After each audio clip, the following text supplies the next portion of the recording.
assessora da Gerência de Soluções Ambientais do Banco do Brasil, Ana Lúcia Rocha Soares.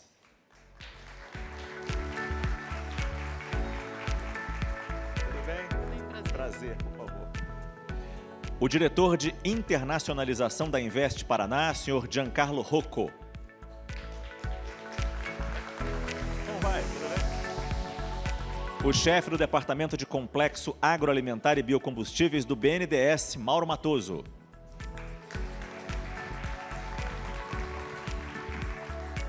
Como vai? O superintendente da Agência Paranaense do BRDE, Banco Regional de Desenvolvimento do Extremo Sul, Paulo César Stark Júnior. Como vai, senhor? E o consultor de dirigente da Diretoria Executiva de Sustentabilidade da Caixa Econômica Federal, Moreno de Macedo. E aí, como vai? Tudo bem? Prazer. Bom, vamos ouvir primeiro, então. O funcionamento é basicamente o mesmo. Cada um dos senhores e da senhora vão fazer uma apresentação de 10 minutos aqui nesse púlpito. Depois começam as perguntas. Eu vou começar com algumas perguntas minhas, mas certamente, pelo QR Code aqui, certamente vocês terão muitas perguntas sobre esse tema, finanças sustentáveis. Então, primeiro, por favor, Ana Lúcia Rocha Soares, do Banco do Brasil. Prefere com o microfone solto? Ah, então ótimo. Muito obrigada. Fica à vontade. Para frente, para trás e a luzinha. Ótimo. Muito obrigada. Boa tarde a todos.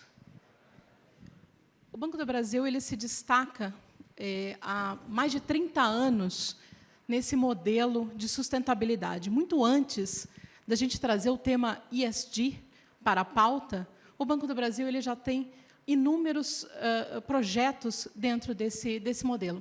Então, a gente traz um pouco como é que o banco hoje trabalha na estratégia corporativa, ou seja, é um jogo para ser jogado junto, com todo mundo em engajamento. Eu acho que muito mais do que números, são pessoas que a gente engaja todos os dias, sendo colaboradores, clientes, parceiros. E como podemos ver, os clientes, qual que é a nossa estratégia corporativa hoje? É criar valor para esses negócios ligados à sustentabilidade. A gente, na verdade, a ideia não é excluir quem errou no passado, como foi muito bem dito hoje pela manhã, mas trazer para esse jogo. Como é que a gente faz tudo isso? Então, a gente cria e gera valor para esses clientes. O financeiro, oferecer soluções completas. Então, o banco hoje trabalha com diversas soluções de crédito agregados à estratégia ESG da empresa. O pilar de sustentabilidade. O banco colocou isso como uma meta muito bem estabelecida, ser uma referência em ASG dentro dos seus negócios, dentro da sua corporação. Tanto é verdade que nós temos hoje uma política de responsabilidade social, ambiental e climática dentro do banco, com indicadores claros para todos os pilares, seja do entrante no banco até a alta gerência e a alta administração dentro do banco. Remuneração da administração vinculada aos critérios ASG. Uma das coisas muito importantes que dentro de 2023 aconteceu dentro do banco, um banco com 214 anos, a primeira presidente mulher do banco. Foi criado um comitê de diversidade dentro do banco para que fossem discutidas questões de diversidade, de inclusão, equidade de gênero, inclusão de pessoas com limitações e deficiências visíveis e invisíveis, que isso é muito importante, tá? Os processos, acelerar a inovação. Inovar não é só transformar algo que já existe, mas criar novas soluções dentro desse mercado financeiro e de pessoas, que é como eu comecei, inclusive, é engajar todos nós, como colaboradores, a participar desse processo. Como eu disse, o banco, há mais de 30 anos, já está nessa pegada de ASG muito antes do tema. Pelo 4º ano consecutivo, o banco mais sustentável do mundo reconhecido pela Global 100, fora as demais certificações que o banco também tem. algumas das realizações do banco. Em 2020, vou trazer algo bastante relevante, foi a confecção de um framework de finanças sustentáveis, que é um documento que traz um pouco da história do banco, aonde o banco esteve, onde ele está e onde ele quer estar para os próximos anos. Isso foi em 2020. Em 2021, nós já o renovamos. E esse documento ele é validado por uma empresa terceira, um SPO, um Second Party Opinion, que dá a governança de toda a documentação. Em 2022, a gente fez a primeira emissão de um social bond, trazendo um pouco do que aconteceu na Covid, o apoio às pequenas e médias empresas, nesse financiamento para que elas continuassem produzindo, continuassem tendo o seu negócio funcionando. E agora, em 2023, a emissão de um Sustainability Bond, que traz o seu lastro operações com empresas que possuem certificação de boas práticas. Um pouco das diretrizes de sustentabilidade do banco. Eu acho que o uso da tecnologia hoje, principais premissas ali, é você conseguir, dentro da sustentabilidade, ter algo muito importante. Ela deve ser mensurável, reportável e verificável. O uso da tecnologia, nós precisamos aproveitar que a tecnologia ela está em franca exploração e expansão para que a gente possa aproveitar esse uso da tecnologia para demonstrar para o mundo o quão sustentável nós podemos ser e nós somos, e parar de trazer muita coisa de fora e mostrar o quão bom nós podemos ser. A aplicação em questões emergentes, que é importante, a conformidade com os critérios ASG, divulgação, como eu bem disse, reportável, verificável e mensurável. Uma das questões ASG é a prevenção e o controle ao desmatamento. Trazendo um pouquinho para as questões do agronegócio, o banco ele criou uma governança e algumas diretrizes de não financiamento em áreas de desmatamento e em lista de trabalho escravo. E aí, como é que ele faz esse tipo de coisa? Ele tem ele usa tecnologias do MAP Biomas, do IBAMA, da FUNAI, para alimentar as bases dentro do banco. Isso cria uma lista de informações dentro do cadastro dos clientes dentro do banco, para que esse financiamento seja direcionado para a melhoria ou para aqueles que já têm as boas práticas, que eles possam receber algum benefício.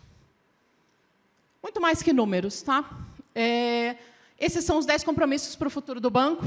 Os senhores podem ver que a gente já conseguiu fazer alguns deles, já conseguiu cumpri-los, mas são desafios para que a gente possa tem algumas coisas até 2025, até 2030, e esses desafios eles são sempre revistos dentro da estratégia corporativa do banco.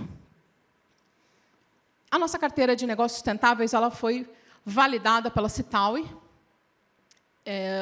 que avaliou tanto a parte de negócios sustentáveis do agronegócio, principalmente. Como os senhores podem ver, o PRONAF ele é algo que o banco, não só como um cunho social, mas um cunho ambiental. E uma das coisas muito interessantes, dentro do Sustainability Bond, nós fizemos um direcionamento desses recursos para fomento desses negócios. Porque, quando um banco faz uma captação de recursos, ele está dizendo, olha, eu tenho uma carteira de negócios sustentáveis, eu já fiz certo, mas eu quero fazer mais. Então, o que o banco faz? Ele vai lá e capta mais recursos, que esse é o core business do banco. Intermediação de recursos. Então, o que ele faz? Ele vai lá e financia cada vez mais clientes. Uma das ações que o banco fez foi criar dentro da sua base os clientes com certificação, as certificações Bom Sucro, a ProSoja e outras, bem-estar animal, para que fossem incluídas dentro do cadastro cliente, para melhoria de risco. e aqueles com boas práticas, para que a gente possa entender em que estágio estão, para que nós possamos ajudar. Falando um pouco de captação do banco, o banco ele atingiu, nesse semestre, 7 bi de captação em LCA verde. Está um pouco ali, agricultura de baixo carbono. 100% do lastro da LCA hoje, verde, é captado em recursos de agricultura de baixo carbono e reaplicado em operações de custeio, de plantio direto ou com boas práticas. Então, assim, esse é um compromisso que o Banco do Brasil tem, muito forte da sua administração, de trazer tecnologia e aplicação de recursos, captação de recursos, para que a gente possa fomentar negócios sociais dentro, voltando um pouco para o agronegócio, né? Para os negócios sociais, falando de mulheres, falando de pronafianos e na agricultura de baixo carbono, para que a gente possa fazer cada vez mais um mundo diferente. Muito obrigada.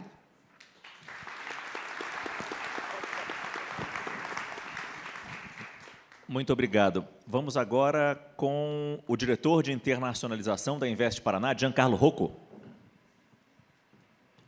Por favor.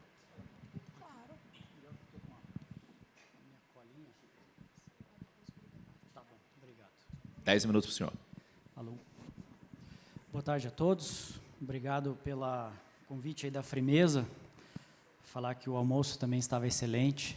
Confesso que eu exagerei um pouquinho, Márcio. Então, espero que todos consigam ficar acordados também agora para contribuir um pouquinho aqui. Bom, eu sou diretor de Relações Internacionais da Invest Paraná, que é uma agência de promoção e atração de investimentos do Estado. Nosso papel é justamente fazer essa interlocução com as empresas e trazer as demandas do setor privado para o público e vice-versa. Então, vou trazer um pouquinho do panorama do que a gente tem aqui. Estou com alguns colegas até do Instituto de Água e Terra, do IAT, e da Secretaria de Desenvolvimento Sustentável e Turismo, que certamente tem um papel muito relevante nessa apresentação. Nós temos a questão da Agenda 2030, né? E falando de ODS e OCDE, o Estado do Paraná, pelo 3º ano consecutivo, foi eleito o Estado mais sustentável do Brasil. E essa prática muito nos orgulha, porque não só o Estado, como, obviamente, todas as empresas têm esse papel relevante. E é um exemplo para o mundo que a gente tem que trazer. Muitas vezes falta esse marketing, falta esse comercial nosso. A gente tem que, de fato, né, relatar o que a gente está fazendo. Então, é um pouco do que eu quero trazer aqui. Declaração de Edimburgo, Race to Zero e COP26 são algumas dos outros ganhos que nós tivemos. Expo Dubai 2021, nós fomos o primeiro estado a ocupar o pavilhão do Brasil lá, e biodiversidade e toda essa questão de sustentabilidade foi um dos temas principais lá, levando o nome do Paraná, levando o nome do Brasil para o mundo. COP26, nós tivemos o Paraná tendo a adesão ao Regions 4, que é uma coalizão de entes subnacionais. Então, dentro da COP, eles têm algumas divisões que eles trazem para entes subnacionais. A questão de você poder falar sobre isso, de você debater sobre as questões ambientais e climáticas e conseguir, com isso, trazer para o Paraná, na verdade, uma rede de apoio a projetos e questões técnicas. Isso favorece muito a gente trazer projetos do mundo para cá e levar os projetos do Paraná para discussões dentro dessas discussões que a ONU tem fora do Brasil, né, em COPs. Race to Zero, na verdade, a Under 2 Coalition, que é basicamente o mesmo papel da Regions 4, ajudando a gente na corrida com o Net Zero, que já foi bastante falado aqui por outras empresas. Um pouco das siglas do ESG, no final, aqui o relatório ESG, Paraná também fez um relatório ESG do Estado, porque muitas coisas que as empresas falam, né, a gente já faz ESG, mas acaba não colocando isso de uma maneira muito bem organizada, e agora o ESG serve e ajuda a gente a fazer isso, nós sentimos a necessidade de fazer um relatório de ESG do Estado. Então, trazer todas as boas práticas, isso pode ser acessado no site da Invest Paraná, e algumas dessas práticas que eu vou trazer aqui. Então, nós tivemos feito no Paraná, uma iniciativa nossa que surgiu durante a pandemia, que traz uma vitrine das empresas que fazem, né, produtos feitos aqui no Paraná. Com isso, a gente traz o Selo Clima, que também a CEDEST aqui, junto com o IAT, que dominam e lançam e cedem, né, dão essa premiação para as empresas. Quanto mais boas práticas elas tiverem dentro disso, eles ganham um reconhecimento anual, né. Banco Verde, estoque de carbono, a ideia do Paraná é que a gente consiga inventariar as áreas de preservação do Estado. A gente tem o grande bioma da Mata Atlântica aqui, então a ideia é que dessas áreas de preservação que o Estado tem, a gente consiga inventariar, certificar, e isso sirva como ativos verdes para a gente colocar no balanço do Estado, né? Os green bonds aí, mas que sejam do Estado. A gente vai quantificar de fato quanto a gente tem e qual é a boa prática que nós temos já de parques e florestas preservadas. Algumas outras linhas, ICMS ecológico, então, e ICMS sustentável. A ideia aqui é que as cidades que tenham áreas de preservação, que elas consigam ter um reequilíbrio no imposto, né, que pode voltar para essas cidades. Isso é bastante importante porque não deixa de ser um fardo para os municípios de ter aquilo, de ter a preservação, e passa a ter um pouco do ganho em cima disso.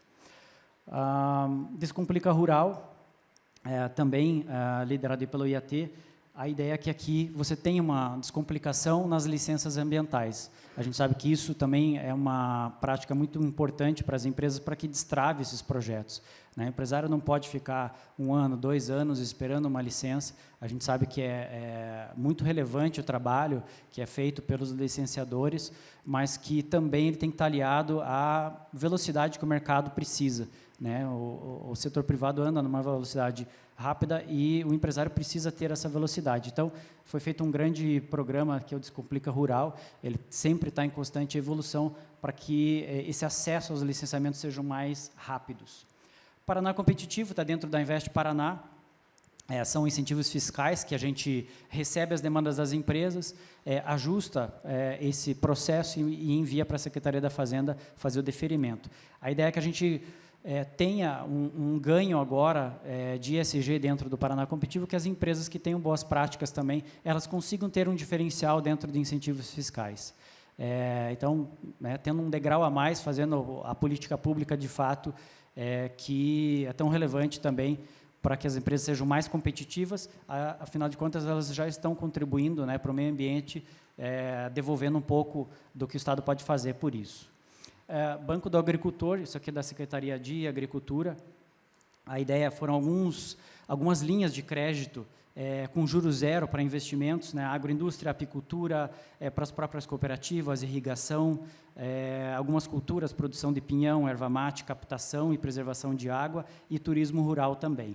Então, foi lançado aí recentemente o governador, e essas linhas também passam pelo Banco do Brasil, passam pelo BRDE, que operam, então, para que essas empresas, as cooperativas, enfim, possam acessar isso, né? Eu não quero entrar em muitos detalhes que talvez estejam na apresentação dos colegas.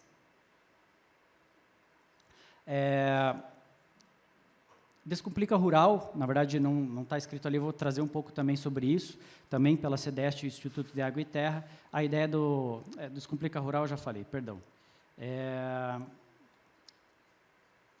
Deixa eu ver se eu tenho mais alguma contribuição. Paraná Energia Sustentável, a ideia aqui, na questão da agilização e racionalização do licenciamento de atividade com foco na redução de emissão de gases de efeito estufa, né, atendendo, então, a Agenda 2030 que a gente viu ali. As fontes, né, são divididas aqui em linhas da energia eólica, biodigestores com aproveitamento de energético biogás, energia elétrica a partir do potencial hidráulico, caldeiras geradas a vapor, utilizando biomassa, energia solar, distribuição de gás canalizado e sistemas de transporte de gás canalizado e sistema de transmissão, distribuição e subestação de energia elétrica. Ou seja, são mais algumas práticas que levam a gente a ter algo na sustentabilidade, a devolver para o empresário um pouco do que aquilo que ele já faz e deixar o Paraná com um ambiente mais competitivo. E aqui eu trouxe uma missão que a ideia é andar de mãos dadas, quatro mãos com as empresas, fazer com que o fardo do Estado, né, o governador brinca que se a gente não atrapalhar já está ajudando bastante, e se de fato a gente ainda conseguir ajudar, o Paraná se torna muito mais relevante. Passamos a ser a quarta economia do Estado, e isso é muito relevante para nós. O Paraná está em pleno emprego, né, o desemprego aí com 5%, então faltam... até as próprias cooperativas sentem isso na prática, falta mão de obra qualificada, isso é um problema bom, na verdade. A gente sabe que estamos muito competitivos e a ideia sempre é incrementar e crescer. Então, quero deixar também, além do Governo do Estado, a Invest Paraná à disposição e, novamente, agradecer pelo convite do evento. Obrigado. Muito obrigado, Giancarlo. Vamos ouvir agora a palestra de 10 minutos do chefe do Departamento de Complexo Agroalimentar e Biocombustíveis do BNDES, Mauro Matoso. Por favor, seu Mauro.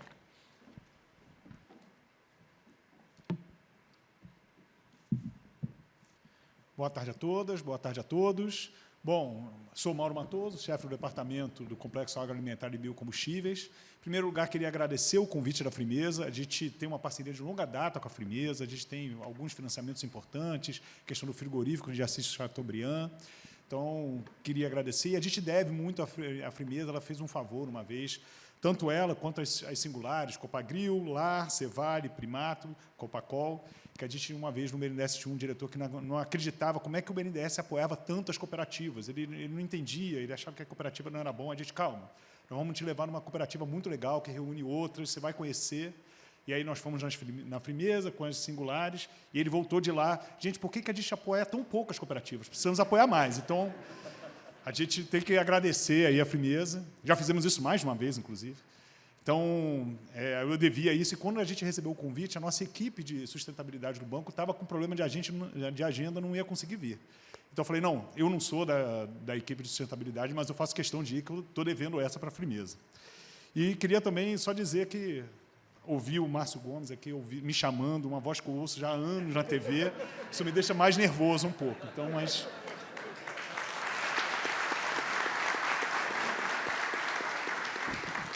Perdeu 20 segundos aí. Isso, mas vamos lá. E ninguém me ensinou como é que passa. Perto do verde aqui? Tá na fé. Tá bom. Ganhou de volta os 20 segundos, então. Obrigado. Então, como eu não sou da equipe de sustentabilidade, eu vou focar mais no que o BNDES tem feito para apoiar as empresas para chegarem nos indicadores de sustentabilidade, que é o que eu faço, né? E aí eu vou falar um pouco tanto de alguns produtos que nós temos, quanto algumas captações que o BNDES tem feito para incentivar esse tipo de investimento. Primeiro, então, nós vamos falar dos financiamentos no sistema Sustainability Linked Loan, que, na verdade, é um financiamento que você dá se ele atingir algumas metas e ele ganha um desconto na taxa.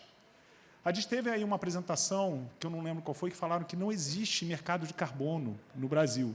A gente existe um, que é o do Renova Bio, que é para mercado de carbono no setor de transportes, de combustíveis para transporte. É uma lei de 2017, é uma política pública para descarbonização, e o principal objetivo dele é expandir a produção de biocombustíveis, estimular essa expansão de produção e uso de biocombustíveis para você reduzir as metas você atingir as metas de emissões do Brasil estabelecidas no Acordo de Paris. E aí o BNDES desenhou um produto que é alinhado com essa política pública, isso é um papel importante que o BNDES tem, de estar sempre alinhado com políticas públicas interessantes, para incentivar os produtores de biocombustíveis.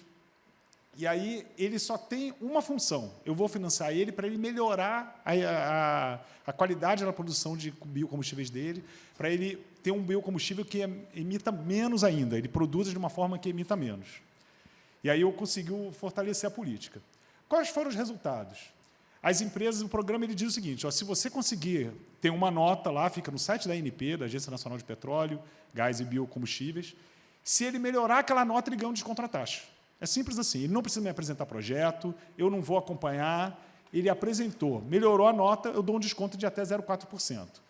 E só de ter feito isso, esse dado ele é de, acho que fevereiro desse ano, ou maio, por aí, a gente tem um impacto esperado de uma redução de 400 mil toneladas de CO2, uma redução na emissão. Só que equivale a um plantio de 2,8 milhões de árvores, se a gente atingir, todas as empresas atingirem as metas que a gente acha que vai atingir. E a avaliação geral dos clientes é que é um produto super ágil, bem mais simples e com um propósito nobre, ou seja, excelente produto. E aí, com base nisso, o BNDES acabou criando um outro produto, inspirado nesse RenovaBio, que é o crédito ASG.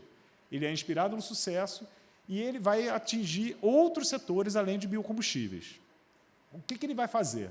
Ele vai pegar as empresas, elas têm que estabelecer, em comum acordo com o BNDES, alguma meta ASG. Se ela cumprir essa meta, ela ganha um desconto na taxa. É simples assim também. Não precisa apresentar projeto, é só atingir a meta que a gente vai. E aí tem uma contrapartida mínima. A empresa, para poder participar, ela tem que ter uma política de responsabilidade socioambiental, um relatório de sustentabilidade, ela precisa ter isso na partida. Se ela não tiver, ela não entra no programa. O que aconteceu? A gente fez. Ele é um programa mais recente, né? Então ele foi lançado em 2022, nós contratamos 2 operações e ele tinha uma restrição de setores.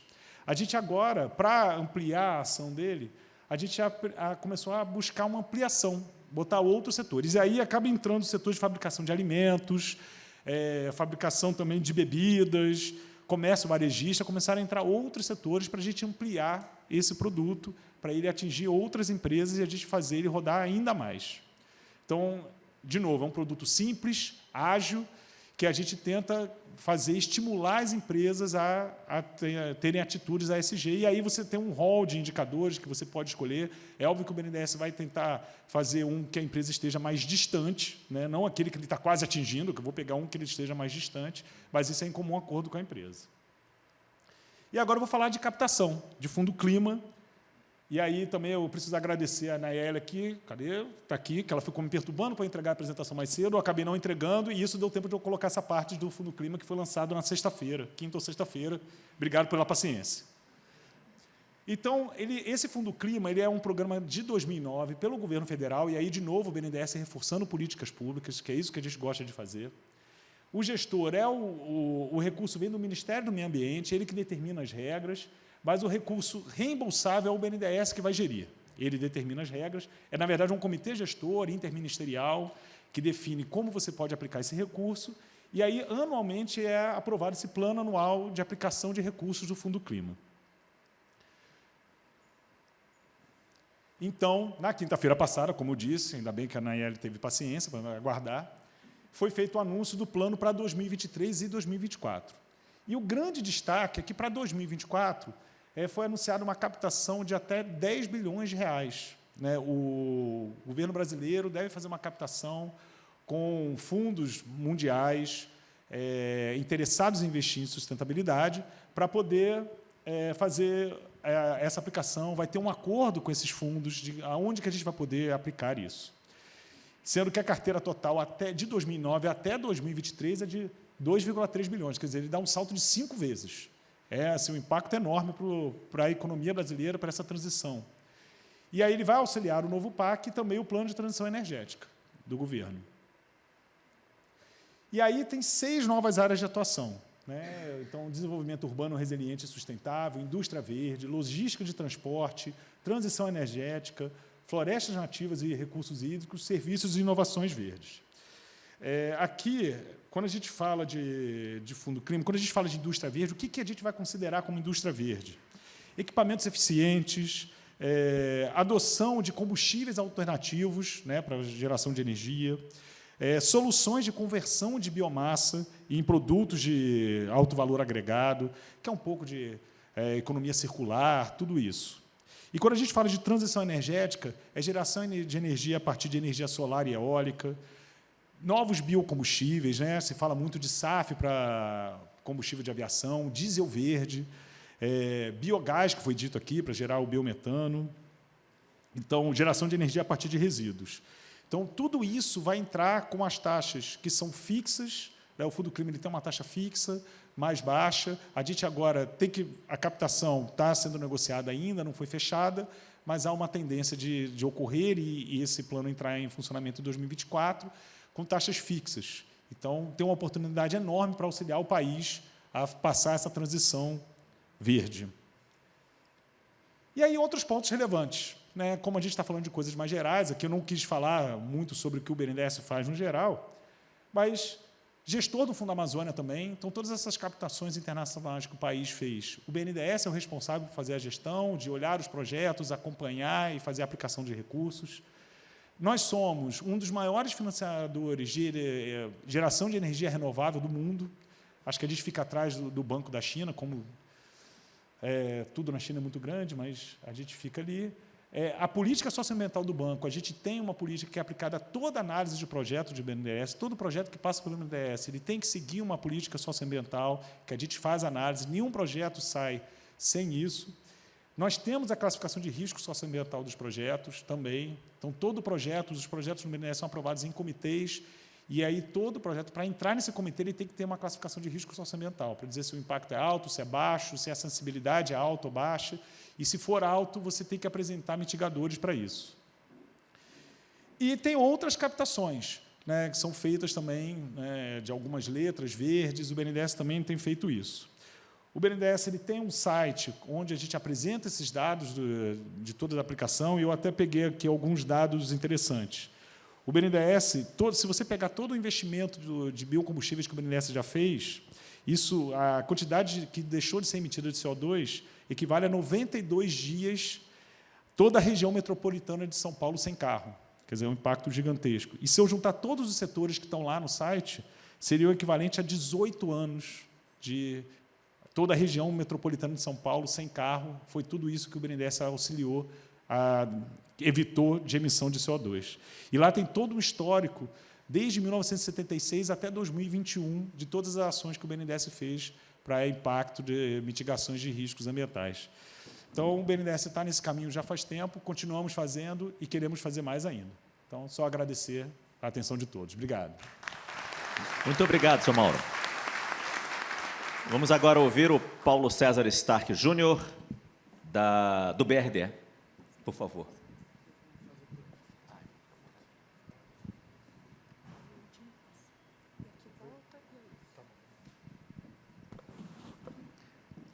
Boa tarde. Quero cumprimentar cada um de vocês, o Elias, os colaboradores da Fremeza, todos os parceiros desta cooperativa, que faz parte da história do BRDE também. Eu vou precisar apresentar um pouco do BRDE para vocês, porque alguns de vocês não são aqui do Paraná, e Banco Brasil, BNDES dispensa apresentação, né? Mas o BRDE precisa ser apresentado. Então, quem é o BRDE? O BRDE é o BNDES do Sul, né? O Banco Regional de Desenvolvimento do extremo sul do país, é de propriedade dos três estados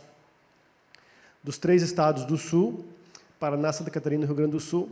É um banco de 20 bilhões de reais em ativos, não é um banco grande, mas é um banco que tem uma relevância muito grande, porque ele é capaz de linkar, né, os grandes bancos, os recursos públicos que o BNDES disponibiliza, com os nossos atores locais.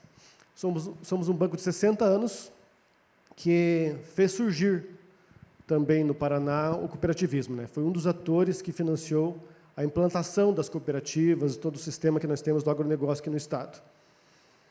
E é um banco que hoje se intitula um banco verde, gosta de falar isso, tem anunciado isso, e eu vou explicar o motivo pelo qual isso tem acontecido. É importante falar também que no nosso mercado, aqui no Paraná, 60% do que a gente faz é agronegócio, e a gente viu uma transformação no agronegócio, especialmente, né, a gente consegue fazer um corte a partir de 2000, 2001, o agronegócio como um todo, a indústria de alimentos como um todo, mas puxado pelo sistema cooperativista, uma transformação sustentável, né? Eu coloco o corte de 2000, 2001, porque é nesse ano que as cooperativas passam a buscar industrialização. Já existia industrialização, mas a industrialização veio com muita força e numa puxada de sustentabilidade muito forte, né? Com transformações decorrentes, inclusive, das regulações brasileiras. né? Eu também vim de outro banco, eu estou no BRDE desde 2002, mas vim de um outro banco, e sou testemunha para falar, né, que o BRDE, como financiador de projetos, porque a gente faz, qual é o nosso papel? Nosso papel é financiar projetos com recursos de longo prazo, financiar o desenvolvimento sustentável do nosso estado, né, da nossa região, com recursos de longo prazo. E nesta toada, o BRDE, desde 2002 que eu vejo, o BRDE faz cumprir legislação, inclusive ambiental, né?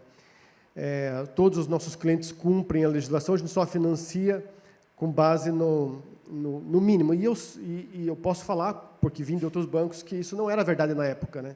Então, em 2002, a gente já tratava isso com muita seriedade. Temos 39 mil clientes ativos, atingimos 96% da região sul do Brasil, né? Com 3 agências, nas 3 capitais. Somos um banco, então, de 20 bilhões de ativos, sendo 17 bilhões em carteira de crédito, cujo prazo de retorno médio é 9 anos. Né? O prazo total das operações é 9 anos, médio. Ano passado, os financiamentos foram de 4,37 bilhões, e temos uma atuação programática. Né? O que significa isso? Significa que a gente não controla a fonte do recurso, né? Diferente de grandes instituições financeiras, o BRDE, como um agente que linka, ele não controla a fonte, ele conecta a fonte com o tomador. A gente tecnicamente, é um banco de repasse. Como é que a gente faz, então, para direcionar a nossa atuação, privilegiar um cliente que a gente entende ser mais sustentável que o outro, ou algo assim, né? Por meio de programas. E entre 2010 e 2015, a gente viu no Brasil, não é segredo para ninguém, a gente viu no Brasil uma expansão muito grande do sistema de desenvolvimento, especialmente puxado pelo BNDES, que o BRDE se apropriou, né? O BRDE cresceu muito nesse período, e chegando perto de 2014, já em 2010 o BRDE passou a ser repassador também do Banco do Brasil, 2012 da FINEP. Estou contando um pouquinho, vocês já vão entender o porquê. 2015 foi um marco para o banco, porque nós estávamos ali beirando já o início de uma mudança das grandes instituições do Brasil, puxadas pelo BNDES de novo, né? Estava começando a iniciar um processo de mudança de direcionamento do BNDES, e o BRDE queria continuar crescendo.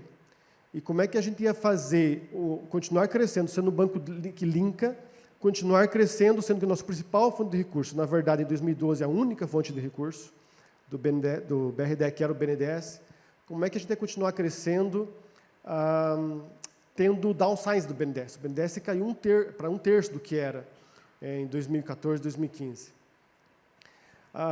Em 2015, o BRDE criou um programa chamado BRDE PCS. BRDE é um programa de financiamento à produção e consumo sustentável. Esse programa chegou em 2018 a ser apresentado em Nova York, na Assembleia da ONU. Por que ele foi importante e um marco para o BRDE? Porque foi a forma que o BRDE encontrou, primeiro, para continuar crescendo, eu já vou mostrar isso em números, e de conseguir conquistar novas fontes de recursos, porque o mundo queria vender recursos sustentáveis, e a gente tinha que, de alguma forma, encontrar a forma de trazer isso, né? Então, o banco criou esse programa, teve reconhecimento internacional, e hoje nós temos 6 parceiros estrangeiros, né, multilaterais de fomento, Agência Francesa, Banco Europeu de Investimentos, NDB, que é o Banco dos BRICS, e outros 3, cada um deles fornecendo recursos com um carimbo sustentável. E a Frimeza é um dos clientes que tomou esses recursos, já vou falar um pouquinho mais. Bom, atuamos de forma programática. Deixa eu ver meu tempo, está quase acabando já. Temos todos esses parceiros que eu acabei citando, né? 6 deles são internacionais, repassamos recursos hoje de várias fontes, o BNDES hoje representa em torno de 55% do que nós fazemos, e, enfim, crescemos muito, e aqui está o link que eu queria fechar, né? Crescemos muito, saltamos de 2017, com o Brasil ainda em crise, com 2 bilhões de financiamentos, passamos para 4,3, recuperamos algo que já tinha conquistado em 2014. A nossa carteira saiu de 13,7 para 15,5, com essa diferença sendo 1,3 bilhões de recursos estrangeiros com carimbo verde. Então, esse é o ponto que eu queria mostrar para vocês, né? Como é que o BRDE continua crescendo com o downsize do BNDES. O BNDES, em 2012, é a nossa única fonte de recurso. Eu tinha 7,5 bilhões de fontes de financiamento em 2012, sendo só 20 milhões de Banco Central direto, 3 milhões de Banco do Brasil, que eu estava iniciando o Banco do Brasil, e 7,55 era BNDES. Hoje, isso mudou radicalmente, né? E a gente tem um crescimento sustentado por bancos estrangeiros, financiando investimento verde. E aqui só na atuação do Paraná, para mostrar para vocês o que eu quero destacar nesse slide. O verdinho mais escuro, o oeste paranaense, onde está a Frimeza, é o maior tomador de recursos do BRDE. 25% que o BRDE faz no Paraná. Esse ano vamos bater 2 bilhões, esse ano 2023. 26,7%, esses números são do ano passado, tá? São para o oeste do estado, com as 5 cooperativas que o Mauro citou, né? E toda uma lógica do agronegócio lá do nosso estado, enfim. Vou pular um pouquinho isso aqui, não preciso, já falei bastante. Só destacar esse número, dos 4,39 bilhões do ano passado, financiados no ano passado, 3,45 são recursos direcionados a projetos que, de alguma forma, contribuíram com o Objetivo de Desenvolvimento Sustentável. Nesses financiamentos de 3,45, quais são os principais tomadores? Quem mais cumpre com os ODS, dos financiamentos do BRDE? Cooperativas é o maior tomador, 618 milhões dos 3,40, alguma coisinha, 3,5, né? 618 milhões é cooperativas agroindustriais, incluindo a Frimeza.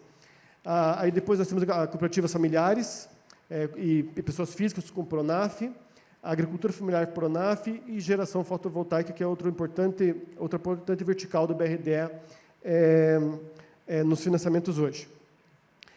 Financiamento à geração de energia verde, né? E com que objetivo sendo cumprido? O principal deles é a segurança alimentar, né? Segurança alimentar, produção e consumo sustentável, objetivo 12, ação climática, energias limpas renováveis, são os 4 principais objetivos que a gente ajuda a atingir. E aí eu vou seguir uma série de linhas que eu poderia apresentar, mas eu só quero terminar, vou passar um pouquinho do meu tempo, Márcio. Mas, para citar, né, o que é que na prática a gente financia? Por exemplo, a gente financiou a transição do GLP para o biogás lá na Frimeza.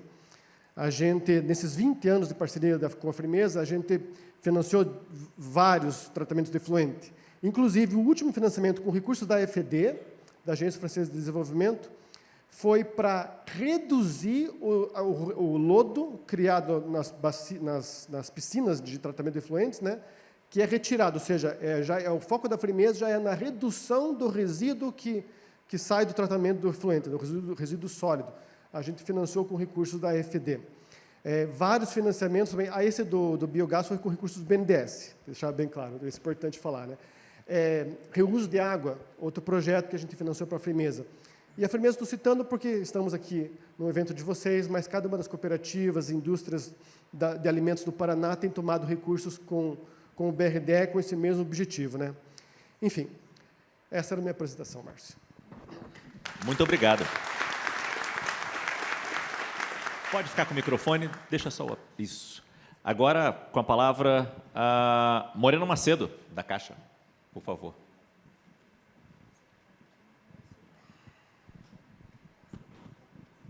Já vão mandando perguntas aqui pelo QR Code. Obrigado. Bom, boa tarde a todas e todos. Primeiro, agradecer a oportunidade aqui, na pessoa do Dr. Elias Zidek, e a paciência da Nayeli também para viabilizar a minha presença aqui. Nem vou contar o nervosismo com o Márcio, porque... Enfim, eu vou falar um pouco sobre a Caixa. A Caixa é um banco gigantesco, não sei se dispensa a apresentação, mas a ideia que eu trouxe foi justamente de trazer alguns cases, porque eu imaginei que depois do almoço também a galera ia estar um pouco cansada e, de repente, ficou um pouco mais dinâmico. Tá? Vou trazer grandes números aqui, para começar. A Caixa é um banco que alcançou mais de 150 milhões de clientes, né? Especialmente pessoa física. Se a gente fosse considerar que os bancos têm um DNA, a Caixa com certeza teria o DNA da inclusão social, né? Um banco, para quem não conhece, foi criada na época que a gente ainda tinha a escravidão como modelo econômico, e a Caixa foi criada para captar recursos de poupança dos escravos de ganho, né? Então, alguns escravos que eram liberados para trabalhar, e eles tinham a oportunidade de depositar parte da sua renda na Caixa para comprar sua alforria lá na frente. É uma história brilhante, assim, muito, muito fantástico. Hoje, é claro, a gente não pode dar crédito à pandemia, mas ela trouxe alguns benefícios de aceleração de transformação digital, de inclusão bancária, porque a Caixa atuou muito forte para arrefecer os efeitos da pandemia no Brasil, né? Especialmente com o pagamento do auxílio emergencial. A gente conseguiu, a partir de uma solução que nem foi pensada para inclusão, para bancarização da população, criar um aplicativo que possibilitou o pagamento do auxílio emergencial para milhões de brasileiros, né? Hoje a gente tem aí 112 milhões de contas digitais que hoje são operacionalizadas pelo Caixa Tem. A Caixa responde por quase 1/4 das transações Pix, então é uma demonstração de que a digitalização, né, a bancarização digital está surtindo efeitos.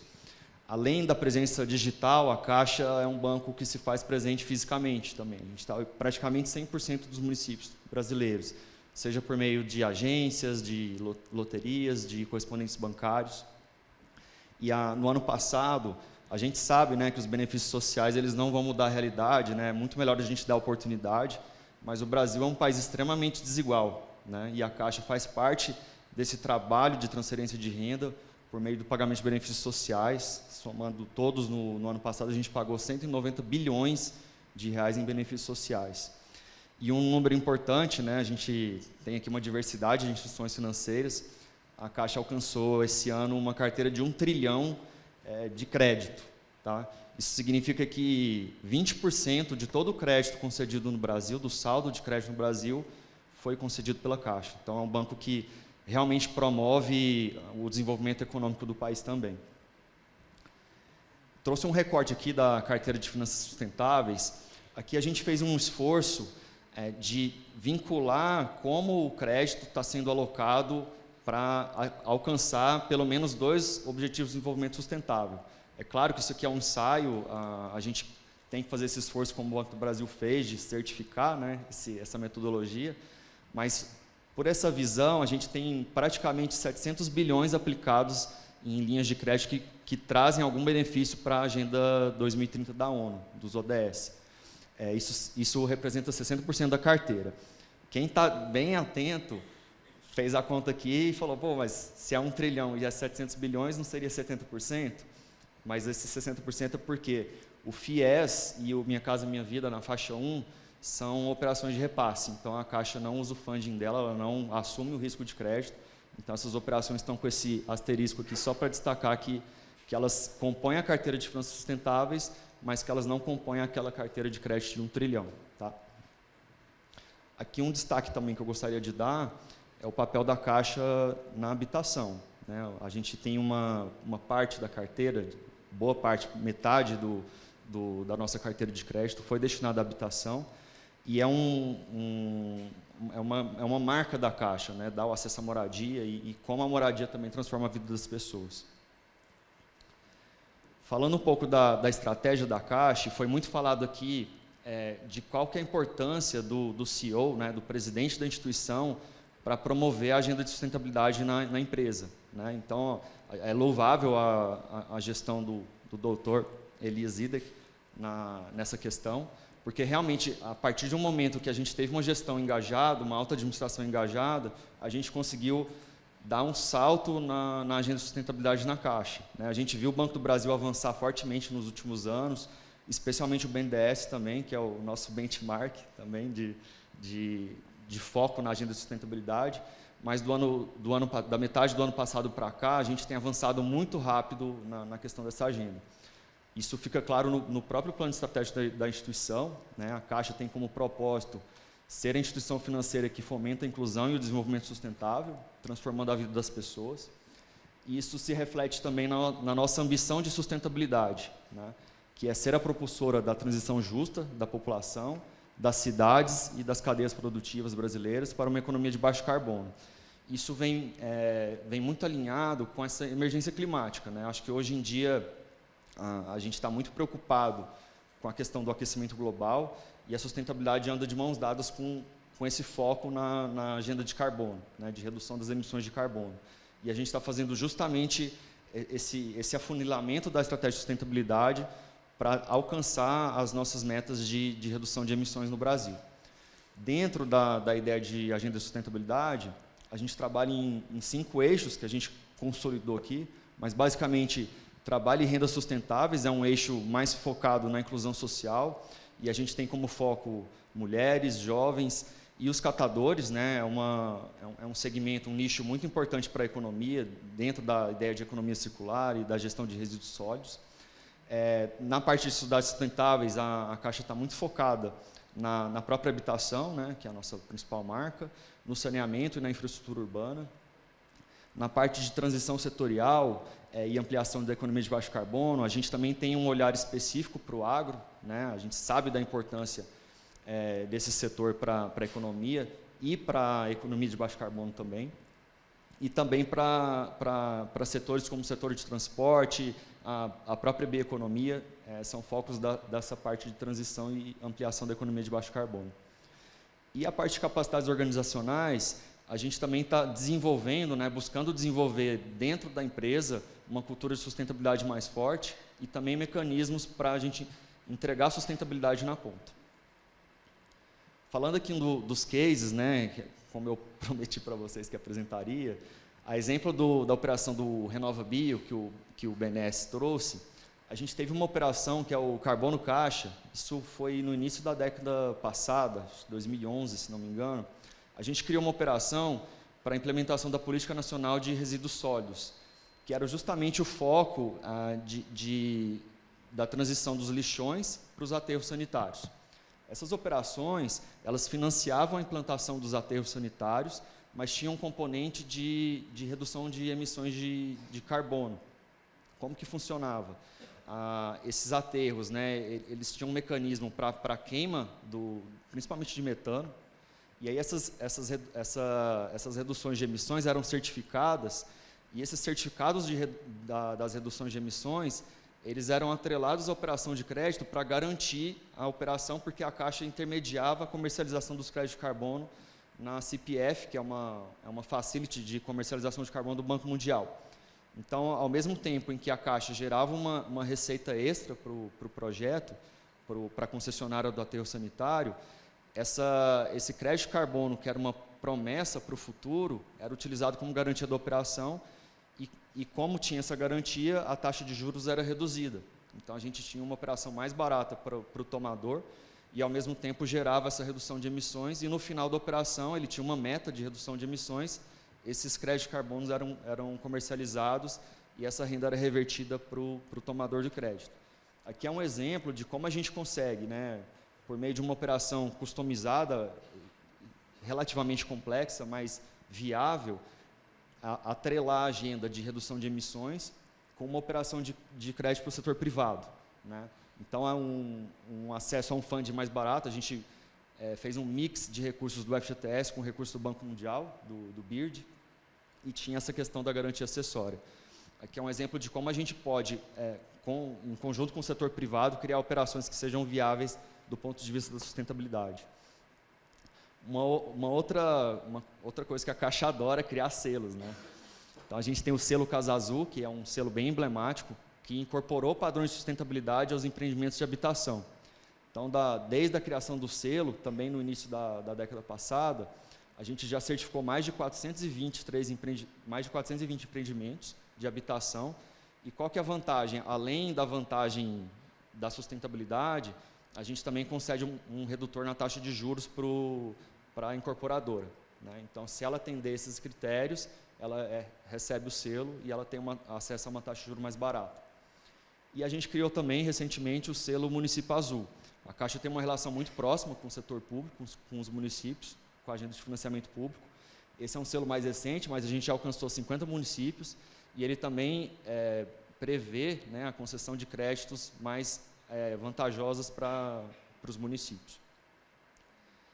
Falar um pouco também do Fundo Socioambiental da Caixa. O Fundo Socioambiental ele é um mecanismo de investimento social privado, né? Ele foi criado muito mais numa lógica de recursos não reembolsáveis, né, para financiar projetos numa espécie de... Eu não vou colocar como filantropia, porque não é uma doação, mas é um mecanismo de responsabilidade socioambiental da Caixa. Tá? Mas a gente tem uma modalidade do Fundo Socioambiental, que é o Incentivo Financeiro a Negócios Sustentáveis, que pode ser acionada como uma espécie de capital catalítico para operações de blended finance. Então, se a gente entender que uma determinada empresa precisa acessar uma operação de crédito com uma condição mais atrativa, a gente pode usar recursos do Fundo Socioambiental, fazer um mix com outro tipo de fundo e utilizar essa operação para financiar um projeto sustentável. Também é uma possibilidade que a gente tem. E falar um pouco também sobre finanças climáticas, né? Aqui eu estou trazendo um exemplo básico do Green Climate Fund, é o Fundo Verde para o Clima, é um fundo das Nações Unidas que foi criado justamente para combater os efeitos das mudanças climáticas. Então ele financia projetos que tenham componentes de mitigação ou de adaptação à mudança climática.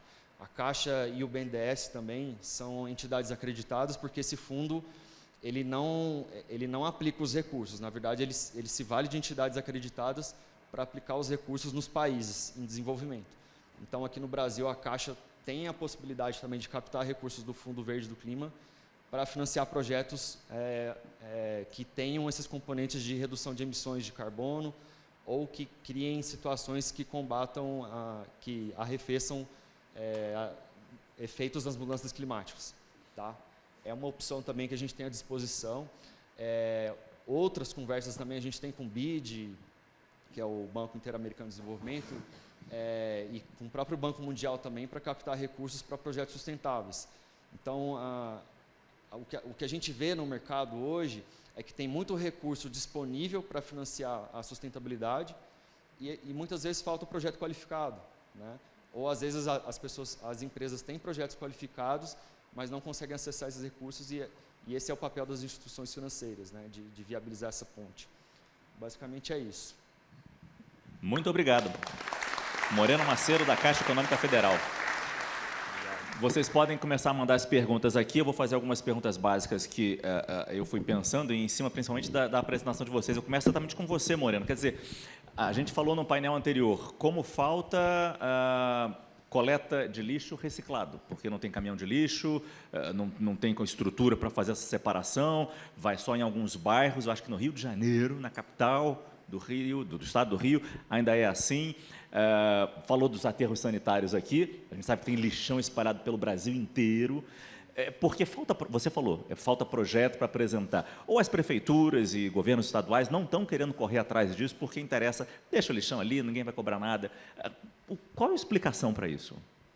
Muito da Política Nacional de Resíduos Sólidos, que prevê o encerramento dos lixões, é que... Já passou esse prazo há um tempão, né? Sim, já passou e ele fica se postergando. Sim.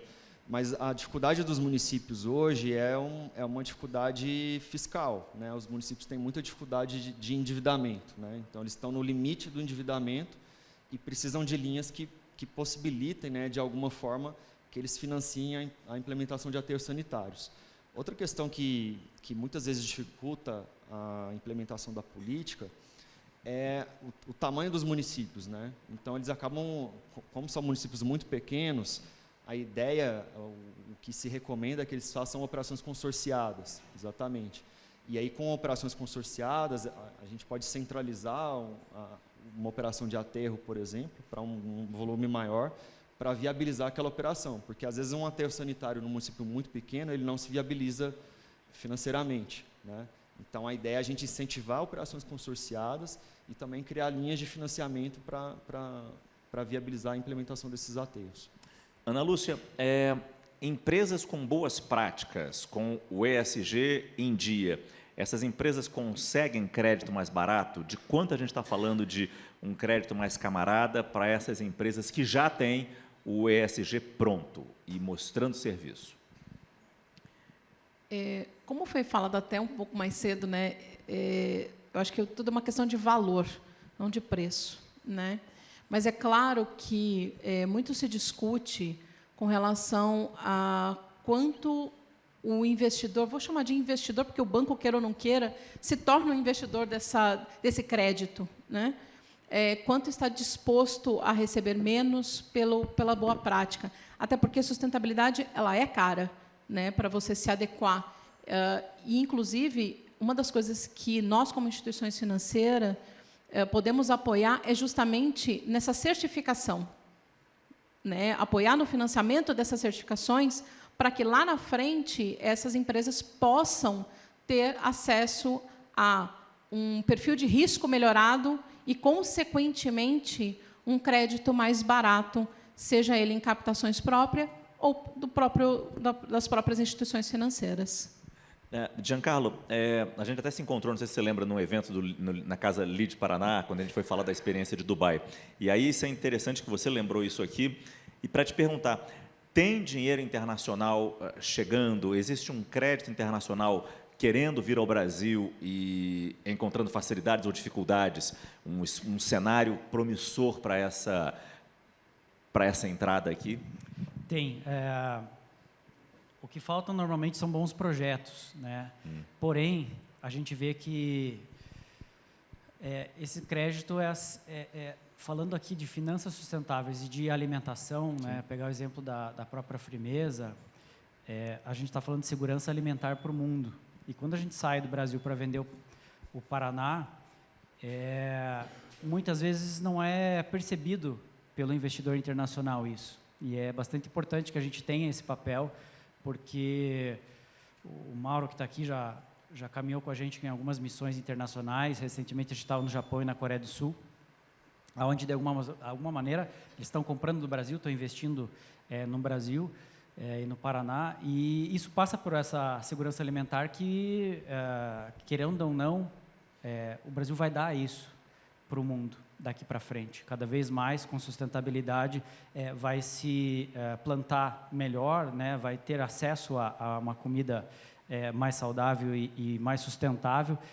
E isso tem bastante recurso internacional esperando que isso aconteça. Então, seja ela por joint ventures, seja ela por fusões e aquisições, sejam por puro financiamento em cima de projetos, a gente vê que os fundos buscam isso. A parte boa é que um pouco da inovação traz para a gente o acesso mais fácil, né? Seja algumas fintechs trazendo soluções para que o que é caro, né, ser sustentável, fique um pouco mais barato. Mas o Brasil tem que aproveitar bastante isso. A gente já preserva, já tem um bom fardo nas costas de muitos anos de preservação e a gente tem que valorizar e tem que vender mais caro isso, né? Então, o problema muitas vezes é ter esse projeto bem estruturado a ponto desses bancos internacionais ou sejam outros agentes financiadores que possam acessar. Agora, Mauro, faço a próxima para você, que foi a primeira pergunta que chegou aqui e parece uma contradição de tudo que a gente ouviu aqui. A pergunta é simples. Por que é tão complexo e caro captar recursos para projetos de inovação? A gente viu tantas facilidades aqui sendo apresentadas. Alguém está questionando isso aqui. Por que é complexo e caro captar recursos para projetos de inovação?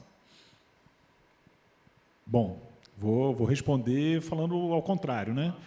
Assim, a pessoa responde de novo aqui, mano. Isso. Mas a gente, talvez, assim, eu acho que a inovação é porque tem um risco muito alto. Esse é o primeiro ponto, né? Quando você fala de inovação, tem um risco enorme envolvido. Então, você acaba sendo um pouco mais rigoroso mesmo. Isso é um fato. Agora, o BNDES agora foi aprovado recentemente, né, um projeto de lei no Congresso, que ele vai destinar 1,5% do saldo o BNDES recebe, basicamente, são recursos do FAT. E aí, esse projeto ele diz que 1,5% do saldo devedor que o BNDES tem com o FAT vai ter que se aplicar em recursos para inovação a um custo baseado na TR, né? O FAT hoje ele é TLP, que é IPCA, mais uma taxa dos títulos do país validados por 5 anos. E aí 1,5% disso tem que ser aplicado em projetos de inovação a custo de TR mais o custo do BNDES, né? Que a gente vai falar aí de projetos que a gente vai financiar 4% ao ano, 5% ao ano. Quer dizer, ele vai ser barato para inovação, mas tem que ser projetos inovadores. E aí, na semana passada, foi aprovado o que seria, né, o Conselho Monetário Nacional ia definir o que seria inovação. Então, ele foi aprovado na semana passada e a gente agora vai decidir, vai escrever internamente no banco a política, que deve ser lançada aí na primeira quinzena de setembro. Essa é a nossa ideia.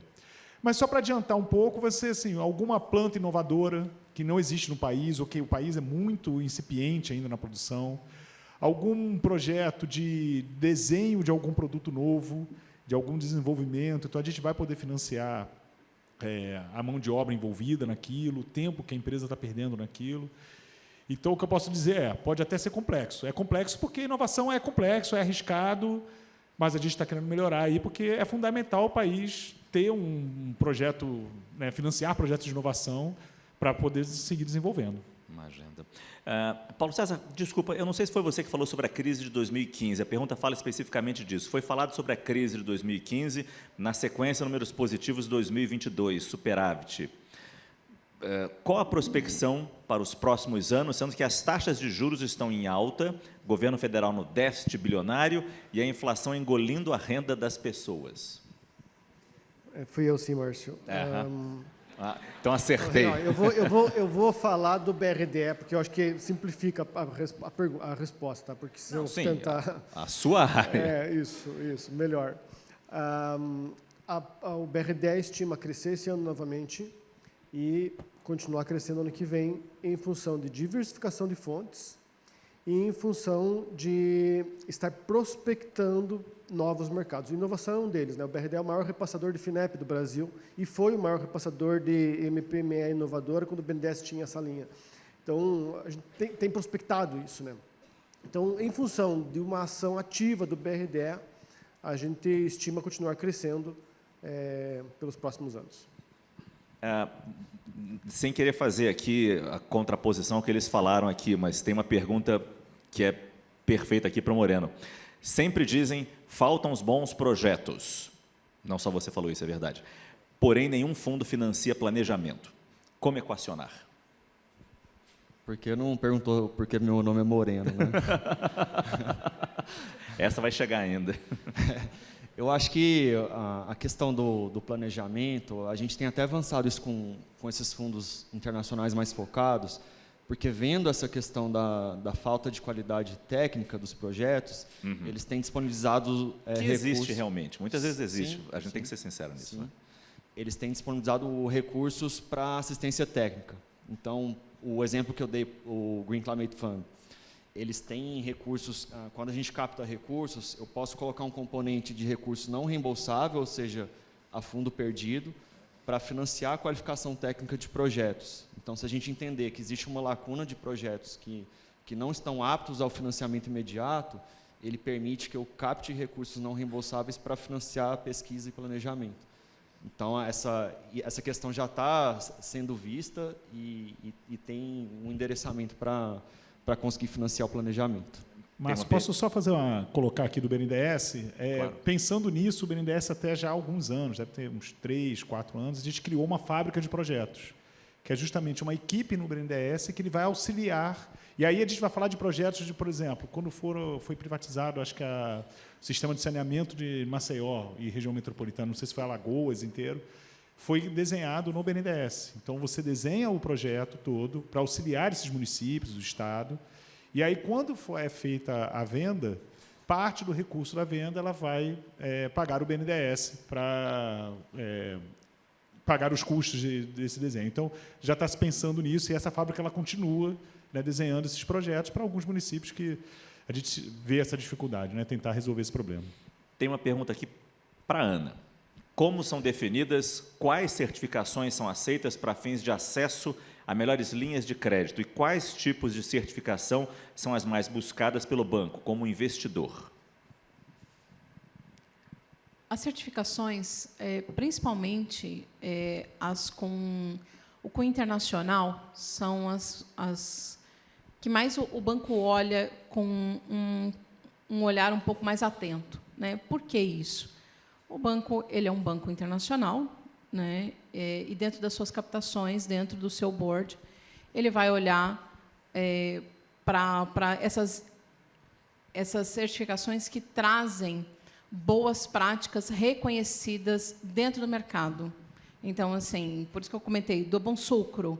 O Bom Sucro, ela é reconhecida no Brasil e internacionalmente falando. Se a gente olhar a Climate Bonds Initiative, ela traz dentro da taxonomia de agricultura, ela traz o Bom Sucro. Então, assim, nós estamos falando de AproSoja, nós estamos falando da Abrapa, nós estamos falando de diversas certificações. O importante é ter o embasamento técnico e teórico para que a gente possa confirmar que aquilo ali são boas práticas que o banco possa reconhecer. E aí, a gente tem conversado com essas empresas que fazem essa certificação, para que a gente possa analisar dentro do banco e cadastrar. E quem tem essa certificação, eles nos passam uma listagem dessas empresas que fazem parte, para que a gente possa, dentro disso, conceder melhores riscos e melhores créditos. Tem uma aqui para você, Giancarlo, também, para Invest Paraná.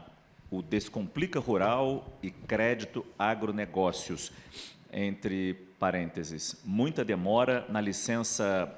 Desculpa, eu não sei o que significa a sigla ou é um erro de digitação. IAT. Tem alguns colegas aqui, ó, o Volney, que está na primeira fila, do IAT.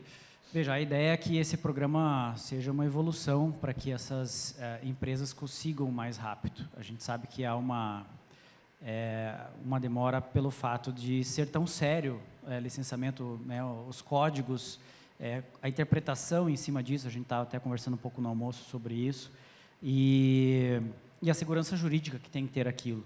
Então, a ideia é que esse Descomplica tenha uma faixa de projetos que sejam de baixo risco e que funcione praticamente como uma autoadesão. Então, ou seja, deixa o empresário trabalhar e aí depois você consegue conceder aquela licença ao passo que isso seja feito.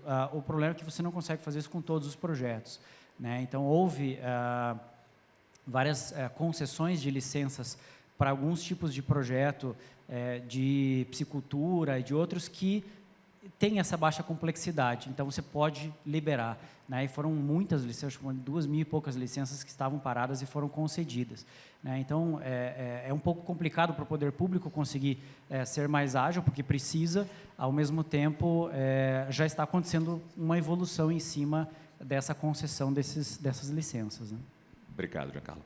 Mauro, para você essa também. Qual o caminho de acesso ao crédito verde, mais barato e sustentável para cooperativas de crédito? Bom, as cooperativas de crédito, elas são grandes parceiras do BNDES, né? Então, elas já fazem muitos repasses do BNDES, assim como o BRDE também é um parceirão do BNDES, é de longa data. Estou vendo o Tiago aqui no canto, converso muito com ele para discutir projetos, para a gente fazer junto. Assim, qualquer banco que é repassador do BNDES, ele tem acesso a esses recursos. A questão, quando a gente fala do Fundo Clima, de fato, hoje o Fundo Clima ele é mais restrito. Acho que só alguns bancos públicos podem fazer repasse, né? Então, agora, como o volume vai aumentar muito para 10 milhões, 10 bilhões, é provável que a gente abra um pouco isso. E aí pode ser que as cooperativas de crédito entrem. Mas, porque quando a gente fala de Fundo Clima, hoje o BNDES ele tem 300 milhões por ano, 400 milhões por ano para usar. Então, isso é um volume pequeno para o padrão do BNDES, para o tamanho de projetos que você tem no país. A partir do momento que você passa a ter 10 bilhões, isso muda radicalmente. Então, é capaz de a gente abrir um pouco mais. Mas, de fato, hoje o Fundo Clima ele é mais restrito, só alguns bancos públicos, poucos, e a gente deve abrir isso para frente. Tá? E aí as cooperativas de crédito, como grandes repassadores do BNDES, provavelmente vão ter acesso também. Paulo César, essa aqui está meio em aberto. Veja se você me ajuda aqui respondendo essa ou repassa. Como as empresas e as cooperativas irão evidenciar seu compromisso com as mudanças do clima para ter acesso às linhas de financiamento verde? O BRD adotou, já desde o primeiro financiamento com a Agência Francesa de Desenvolvimento, em 2018, adotou uma existem metodologias para esses enquadramentos. Né? A gente tem uma metodologia chamada SARAS. A gente precisa preencher um questionário e a gente vai avaliar se, inclusive, mede risco, né? Se aquele projeto, se aquela empresa atende ou não atende os critérios mínimos do BRDE. Então, assim, é uma planilha, se eu posso responder de forma objetiva, é uma planilha que o nosso técnico ajuda a gente a construir junto com a empresa. Moreno, tem uma pergunta aqui que eu acho que é bem geral, mas acho que se até se encaixa para a Caixa. Qual é o percentual de operações sustentáveis que a instituição tem hoje? E pretende chegar a 100% quando? Putz. A gente tem esse monitoramento hoje por valor, né? Eu não vou ter esse número na ponta da língua, mas O vou percentual buscar. você não tem mais ou menos? Não tem, em quantidade não. Mas a questão da... Mas chega a 50%, chega a 40%? Então, o volume, em volume é 60%, 60%. praticamente. Né? Agora, em quantidade de operações é complicado eu te dizer, porque eu não tenho uma média assim, do que é. Mas a outra pergunta... Mas a né? gente pode pensar em chegar em 100%? Então, esse é o ponto.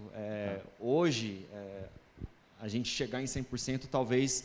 E é um outro conceito que a gente estava comentando ali na apresentação, da transição justa. Né? O que é a transição justa? A transição climática justa é justamente você entender que existem desigualdades. Né? Então, a gente estava falando de preço e valor do combustível, por exemplo. Sim. Então, tudo bem, tem valor você abastecer no álcool, assim como tem valor você ter um carro elétrico, mas nem todo mundo pode ter um carro elétrico. Né? Estou dando um exemplo esdrúxulo aqui. Né? Mas a questão de você atingir 100% é porque a gente tem que romper com uma série de desigualdades, de condições, né, para eu impor que, olha, eu só vou fazer operações sustentáveis. Especialmente num banco que trabalha muito com a baixa renda, que é a mais afetada por essas desigualdades. Né? Então, a gente estava discutindo com o presidente do Conselho de Sustentabilidade da Caixa, que é o DB, que é justamente isso. Existe um plano do governo para a regulamentação do mercado de carbono. E aí, essa regulamentação do mercado de carbono é você ter o que a gente chama, entre aspas, de direito de poluir. E aí o direito de poluir, é claro, ele vai afetar muito mais grandes empresas, né, que são, sei lá, 0,1% de todas as empresas do país, mas que são responsáveis por 50% das emissões. Não quer dizer que elas sejam ruins ou, enfim, que elas tenham que pagar a conta, mas elas têm muito mais condições de fazer isso, né, e de mensurar e de criar mecanismos para reduzir suas emissões do que as empresas pequenas. Então, às vezes, a padaria do seu João, ela não tem a menor condição de, sei lá, de implementar uma energia solar fotovoltaica para toda a planta dela, como uma empresa gigantesca teria condição de fazer. Obrigado. Dá uma aflição que o tempo está quase acabando, tem um monte de perguntas chegando aqui. Ana, eu vou passar uma, acho que talvez seja para você, mas se não for, se alguém puder pegar aqui, mas aqui é algo que a gente não falou ainda. Como está a linha de crédito para frotistas, fornecedor de serviço, nessa linha verde? Pequeno empreendedor a empresas com grandes projetos como a Frimeza. Entendeu? Bom, falando de frotistas, eu entendo o seguinte, quando a gente está falando de transição energética, né, até um caso que nós estávamos conversando na hora do almoço, com relação à frota de caminhões elétricos para distribuição de biometano, esse tipo de situação foi financiado através de uma cédula de produto rural, ou seja, é um título do agronegócio que foi instituído pelo decreto 10828, que instituiu a CPR Verde, né, que ela traz ali diversos conceitos de descarbonização, de boas práticas, e ela vem acompanhada com, de novo, uma certificação. Então, isso daí, quando a gente fala de um financiamento para toda uma frota, falando aqui da Frimeza, né, que tem grandes frotas de caminhão de distribuição, existem várias linhas que podem trazer esse benefício comprovado de ser caminhão elétrico, que transporta combustível ou algo renovável. Então, assim, podem ser financiados através dessas linhas do agronegócio. É isso. Estourou o nosso tempo. infelizmente, mas foram muitas perguntas que chegaram e eu acho que, de alguma forma, a gente poderia tentar mandar pessoalmente para os palestrantes aqui, se vocês pudessem responder a essas pessoas. O evento continua, mas eu agradeço muito a Ana Lúcia Rocha Soares, do Banco do Brasil, Giancarlo Rocco, do Invest Paraná, Mauro Matoso, do BNDES, meu fã, Paulo César Stark Júnior, do BRDE, e Moreno Macedo, da Caixa. Muito obrigado pelas respostas.